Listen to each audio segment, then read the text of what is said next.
શહેરમાં ગુનાખોરી અટકાવવા ઝોન 1 અને ઝોન 2 પોલીસનું મેગા સર્ચ ઓપરેશન. શહેરમાં ગુનાખોરી અટકાવવા ઝોન 1 અને ઝોન 2માં પોલીસનું મેગા સર્ચ ઓપરેશન શહેરમાં શાંતિ અને સુરક્ષા જાળવવા તેમજ અસામાજિક તત્વો પર કડક અંકુશ મેળવવા માટે પોલીસ તંત્ર દ્વારા ઝોન 1 અને ઝોન 2ના વિસ્તારોમાં મેગા સર્ચ ઓપરેશન હાથ ધરવામાં આવ્યું છે.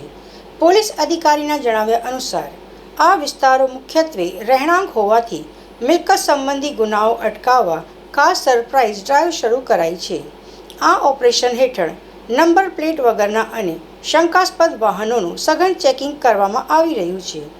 ઉપરાંત અગાઉ મિલકત સંબંધી ગુનાઓમાં સંકળાયેલા જૂના ગુનેગારો અને એનસીઆર ડેટા ધરાવતા શંકાસ્પદ ઇસમોની પ્રવૃત્તિઓ પર કડક નજર રાખવામાં આવી રહી છે. સાથે જ સોસાયટીઓના સિક્યોરિટી ગાર્ડ્સને બ્રીફિંગ આપી સુરક્ષા અંગે જાગૃતતા કેળવવામાં આવી રહી છે. અધિકારીએ સ્પષ્ટ કર્યું કે આ એક રૂટીન પ્રિવેન્ટિવ એક્શન અને એરિયા ડોમિનેશનનો ભાગ છે.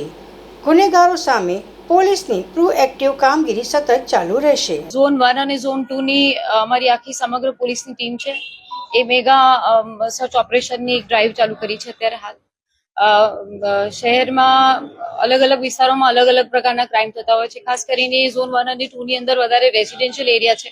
અહીંયાના જે પોલીસ સ્ટેશન છે અહીંયા જે પ્રકારના ગુના બને છે એ પ્રકારના પોલીસની એ પ્રકારે કામગીરી પણ રહે છે. એટલે અત્યારે હાલ પ્રોપર્ટી ઓફેન્સીસ ને લગતા જે ગુનેગારો છે, જે શંકાસ્પદ ઇસમો છે, જે પ્રવૃત્તિઓ સાથે સંકળાયેલા છે, બધાનું સઘન ચેકિંગ અને એમના વિસ્તારોમાં અમે લોકો એક મેગા સર્ચ ઓપરેશનની ડ્રાઈવ અત્યારે હાલ જે એમના વ્હીકલ્સ છે, અવાવરું વ્હીકલ્સ હોય છે, એવા વ્હીકલ્સ હોય છે કે જેની અંદર નંબર પ્લેટ વગરના હોય છે, એમાં કોઈ પ્રકારના એ લોકો ઓપરેશન્સ કરતા હોય છે.